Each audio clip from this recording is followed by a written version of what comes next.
तो नमस्कार सभी को। और कैसे हैं आप सब। आई होप आप सब अच्छे होंगे और अपनी तैयारी को बहुत ही अच्छे से और शानदार तरीके से कर रहे होंगे, है ना। देखिए, आज की इस वीडियो के माध्यम से मैं आपको इम्पोर्टेंट सूचकांक 2024 यानी 2024 के कुछ महत्वपूर्ण सूचकांकों के बारे में बताना चाहता हूं, क्योंकि इस टॉपिक से आपको प्रत्येक शिफ्ट में एक प्रश्न डेफिनेटली देखने को मिल जाएगा। तो आज की इस वीडियो को कंप्लीट देख लेना, इसके नोट्स बना लेना। देखिए, नोट्स कैसे बनाने हैं वो तो मैं आपको वीडियो में बताऊंगा, है ना। तो आइए शुरू करते हैं।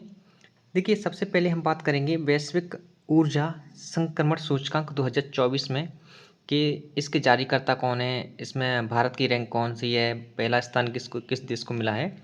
तो आपको सिर्फ क्या करना है, आपको सिर्फ भारत की रैंक से मतलब है। आपको सिर्फ भारत की रैंक से मतलब है, इससे ज़्यादा नहीं पूछेगा, उसमें भारत की रैंक ही पूछी जा सकती है।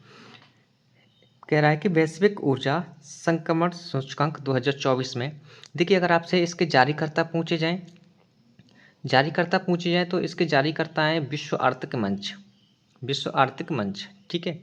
इसमें अगर भारत की रैंक पूछी जाए कि इसमें इस सूचकांक में भारत की रैंक कितनी है, तो आपका आंसर होगा इस सूचकांक में भारत की रैंक है 63वीं, ठीक है। पहला स्थान है इसमें स्वीडन का, दूसरा है डेनमार्क और तीसरा स्थान है इसमें फिनलैंड का। अगर आपसे पूछे कि इस वैश्विक ऊर्जा संक्रमण सूचकांक 2024 में चीन का स्थान कौन सा है, चीन का स्थान इसमें 20वां। कौन सा? 20वां स्थान है चीन का, ठीक है। आई होप आपको समझ में आ गया होगा। देखिए, अगर आप ज़्यादा नहीं लिखना चाहते तो आप अपने भारत की रैंक लिखते जाना, ठीक है। 2x की स्पीड में देख लेना या 1.5x की स्पीड में देख लेना, लेकिन वीडियो को कंप्लीट जरूर करना। और आप ज़्यादा ना लिख पाओ तो सिर्फ आप भारत की रैंक लिखते जाना, यही आपके लिए इम्पोर्टेंट रहेगी। ओके, दूसरे सूचकांक के बारे में जानते हैं, जो है वैश्विक लैंगिक अंतराल सूचकांक। देखिए, पहले स्थान पर मैंने लिखा था जारीकर्ता, तो इसके जारीकर्ता कौन है, तो आपका आंसर होगा विश्व आर्थिक मंच। इसके जारीकर्ता भी विश्व आर्थिक मंच है। दूसरे स्थान पर भारत की रैंक, तो इसमें भारत की रैंक है 129वां। भारत की रैंक है इसमें 129वीं, यानी 129वां स्थान मिला है किसको, भारत को। एक सेकंड, भारत को कौन सा स्थान मिला है, तो भारत को इसमें 129वां स्थान मिला है, ठीक है। और उसके बाद लिखा था मैंने पहला स्थान, तो पहला स्थान आइसलैंड को, दूसरा स्थान फिनलैंड को, तीसरा स्थान है नॉर्वे को, और इसमें अंतिम स्थान है लास्ट रैंक इसमें सूडान की। और इसका संस्करण पूछे आपसे कि इसका कौन सा संस्करण है, तो आपका आंसर होगा इसका 18वां संस्करण है 2024 में। कौन सा है? 18वां संस्करण, ठीक है। आइए चलते हैं अगले सूचकांक पर। सूचकांक का नाम है यात्रा और पर्यटन विकास सूचकांक 2024। इसके जारीकर्ता भी विश्व आर्थिक मंच ही है। इसमें भारत की रैंक अगर आपसे पूछे तो भारत की रैंक इसमें 39वीं, ठीक है, यानी 39, 39वां स्थान मिला है भारत को। पहली रैंक है इसमें यूएसए, दूसरी स्पेन, तीसरी है इसमें जापान की। और अगर आपसे पूछे माली की रैंक कितनी है, तो आपका आंसर होगा 119वीं। माली की रैंक कितनी है? 119वीं, जो कि अंतिम स्थान है माली का, ठीक है। अगला है वैश्विक शांति सूचकांक 2024, ठीक है। देखिए, अगर आप ज़्यादा नहीं लिख पा रहे हो तो ज़्यादा मत लिखना, मैं भी कह रहा हूँ आप बस भारत की रैंक लिख लेना, और यही पूछेगा आपसे, ठीक है, कि भारत की रैंक कितनी है। तो अगर आपसे पूछा जाए कि वैश्विक शांति सूचकांक 2024 में भारत की रैंक कितनी है, तो आपका आंसर होगा 116वीं रैंक है भारत की। कितना स्थान मिला है? 116वां स्थान मिला है भारत को। पहला स्थान आइसलैंड, दूसरा आयरलैंड, तीसरा ऑस्ट्रिया, और अंतिम स्थान है इसमें यमन का। इसका संस्करण अगर आपसे पूछा जाए तो इसका भी संस्करण कौन सा है? 18वां संस्करण है, ठीक है। इसके जारी करता है इंस्टीट्यूट फॉर इकोनॉमिक पीस। आइए चलते हैं अगले सूचकांक पर। अगला सूचकांक है पर्यावरण प्रदर्शन सूचकांक 2024।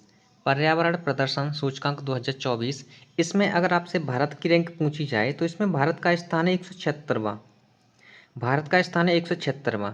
अगर हम दक्षिण एशिया की बात करें कि दक्षिण एशिया में भारत किस रैंक में आता है, तो दक्षिण एशिया में भारत 5वीं रैंक पर आता है, ठीक है।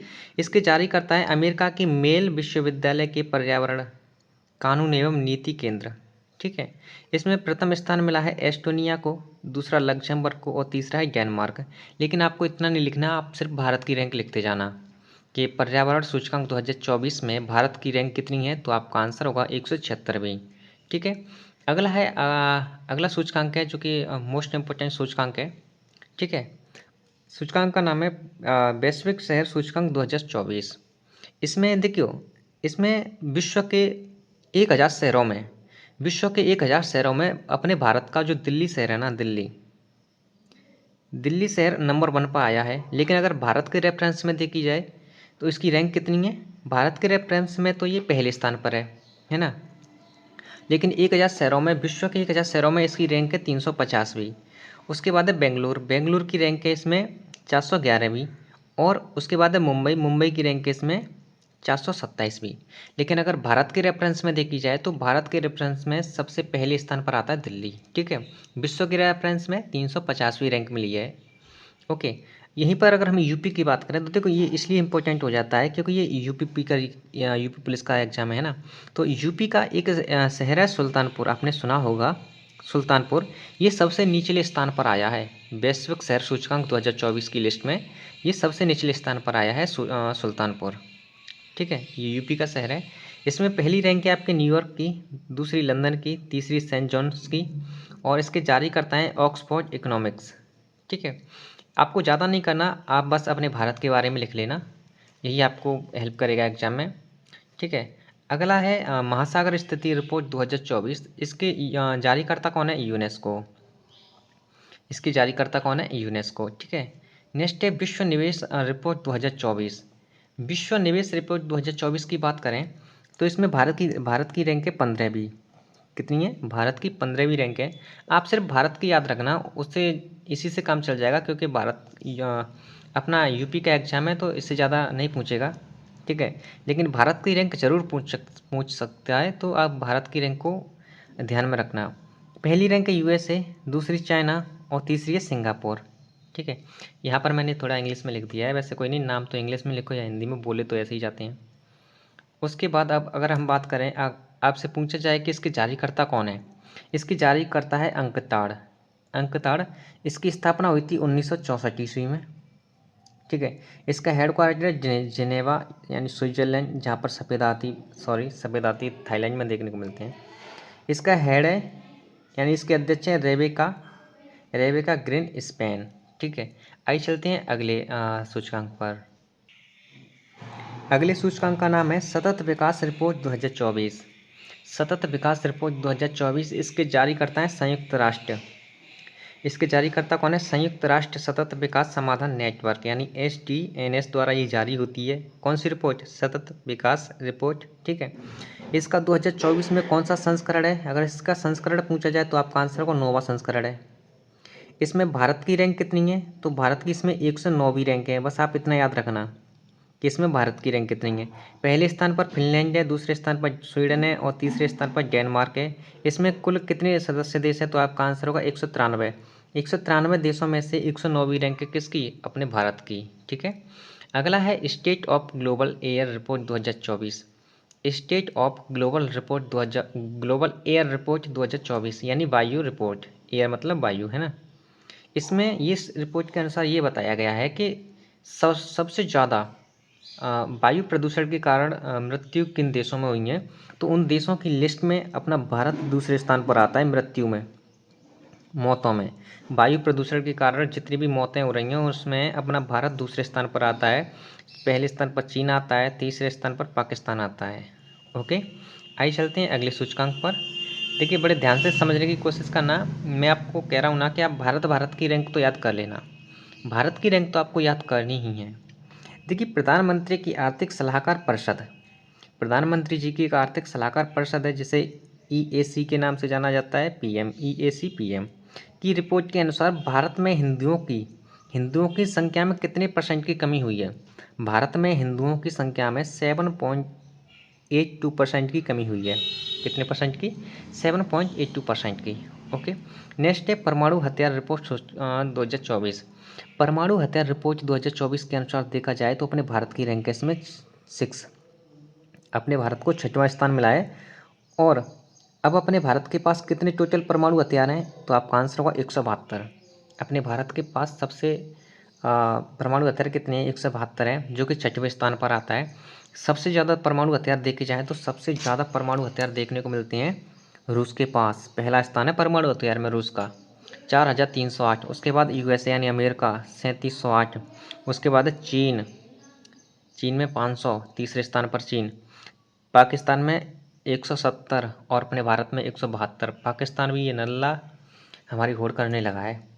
आइए चलते हैं अगले सूचकांक पर। देखिए अगला सूचकांक है विश्व प्रेस स्वतंत्रता सूचकांक। विश्व प्रेस स्वतंत्रता सूचकांक, इसमें भारत की रैंक है। बस आपको देखो भारत की रैंक से मतलब है, आप भारत की रैंक को तो भूलना मत और इन्हें याद करने की कोशिश मत करना। इनसे आपको कोई मतलब नहीं है क्योंकि इतना डिटेल में नहीं पूछेगा, लेकिन भारत की रैंक जरूर पूछेगा। तो इसमें भारत की रैंक है 159 यानी 159। जारी करता है इसके रिपोर्टर्स विदाउट बॉर्डर्स। ठीक है, इसका 2024 में कौन सा संस्करण है? इसका 22वां संस्करण है 2024 में, 22वां संस्करण। पहले स्थान पर नॉर्वे आता है, दूसरे स्थान पर डेनमार्क आता है, तीसरे स्थान पर आता है स्वीडन। कौन सा? स्वीडन। और लास्ट स्थान पर आता है इरिट्रिया। इरिट्रिया। और इसमें कुल कितने देशों के ये सूचकांक जारी किया जाता है? तो इसमें 180 देशों का सूचकांक जारी किया जाता है, जिसके अंदर 159वां स्थान है अपने भारत का। प्रेस मतलब आप समझ रहे होंगे, जो मीडिया है ना, अपनी मीडिया की स्थिति बहुत ख़राब है भारत में। डर लगता है सभी को, है ना। लेकिन नॉर्वे में मीडिया धुआंधार चलती है। डेनमार्क में मीडिया को कोई डर ही नहीं है किसी से, धुआंधार चलती है, कहीं भी जा सकती है ना। लेकिन अपने भारत में स्थिति खराब है इसकी। नेक्स्ट है आपका विश्व साइबर अपराध सूचकांक। विश्व साइबर अपराध सूचकांक 2024 में भारत को स्थान मिला है 10वां। भारत को स्थान मिला है 10वां विश्व साइबर अपराध सूचकांक में। ठीक है, आइए चलते हैं अगले सूचकांक पर। देखिए अगला सूचकांक है भ्रष्टाचार बोध सूचकांक 2023। इसकी जो रिपोर्ट आई है वो 2024 में आई है, लेकिन है ये कब का? 2023 का। इंडिया की रैंक अगर आपसे पूछी जाए, इंडिया की रैंक है इसमें 93 यानी 93। 2022 में इंडिया की रैंक थी 85, 2022 में। ठीक है, इसके जारी करता है ट्रांसपेरेंसी इंटरनेशनल। ट्रांसपेरेंसी इंटरनेशनल इसकी जारी करता है। पहले स्थान पर डेनमार्क, दूसरे पर फिनलैंड, तीसरे पर न्यूजीलैंड और लास्ट स्थान पर है सोमालिया। इसमें भी 180 देश शामिल हैं, यानी 180 देशों का जो भ्रष्टाचार बोध सूचकांक निकाला जाता है, जिसमें से अपने भारत की रैंक कितनी है? इतनी है 93। देख रहे हो अपने भारत में भ्रष्टाचार पहले स्थान पर है डेनमार्क। ठीक है, आइए चलते हैं अगले प्रश्न सूचकांक पर, जिसमें सूचकांक का नाम है क्यूएस वर्ल्ड यूनिवर्सिटी रैंकिंग 2024। इसमें अपने भारत का एक विश्वविद्यालय है जो शीर्ष पर है भारत के रेफरेंस में, लेकिन विश्व के रेफरेंस में वो है 20वें स्थान पर। विश्वविद्यालय यानी यूनिवर्सिटी का नाम है जवाहरलाल नेहरू विश्वविद्यालय, यानी जिसे जेएनयू बोला जाता है। जेएनयू भारत के संदर्भ में देखेंगे तो पहले स्थान पर आता है, और विश्व के संदर्भ में जेएनयू 20वीं रैंक पर आता है, 20वें स्थान पर है। ओके, आई होप आपको समझ आ गया होगा। चलते हैं अगले सूचकांक पर। देखिए अब यहाँ पर मैं आपको सिर्फ वन लाइनर अप्रोच के साथ ही इन सूचकांकों को डिस्कस कराऊंगा, जो कि इंपॉर्टेंट है। ज़्यादा लिखने की ज़रूरत नहीं है, हमें सिर्फ अपने भारत की रैंक से मतलब है। अगर आपसे पूछा जाए कि वैश्विक भूख सूचकांक 2023, जिसकी रिपोर्ट तो 2024 में ही आई है, वैश्विक भूख सूचकांक 2023 में भारत का स्थान कौन सा है? तो आपका आंसर होगा 111वां, यानी भारत को 111वीं रैंक मिली है इसमें। नेक्स्ट है वैश्विक व्यापार आउटलुक और सांख्यिकी 2024 की इस रिपोर्ट के अनुसार भारत का स्थान है 4वां, भारत का 4था स्थान है इसमें। ठीक है, अगर आपसे पूछा जाए वैश्विक शांति सूचकांक 2023, वैश्विक शांति सूचकांक 2023 में भारत को 126वीं रैंक मिली है। विश्व खुशहाली सूचकांक 2024, विश्व खुशहाली सूचकांक 2024, इसमें भारत की 126वीं रैंक है। वैश्विक प्रतिस्पर्धा सूचकांक 2023, इसमें भारत की 40वीं रैंक है। नेक्स्ट है जलवायु परिवर्तन प्रदर्शन सूचकांक, इसमें भारत का स्थान है 7वां। ठीक है, तो ये रहे कुछ महत्वपूर्ण सूचकांक जो आपके यूपीपीडी एग्जाम के लिए मोस्ट इम्पोर्टेंट है। मेरा यकीन कर लो एक प्रश्न डेफिनेटली पूछा जाएगा आपसे। ठीक है, अगली वीडियो में मैं कोशिश करूँगा कि आपको कुछ प्रमुख जो नियुक्तियों के बारे में बताऊँ, जो प्रमुख नियुक्तियाँ हुई हैं, है ना, क्योंकि नियुक्तियों से भी प्रश्न पूछा जाता है।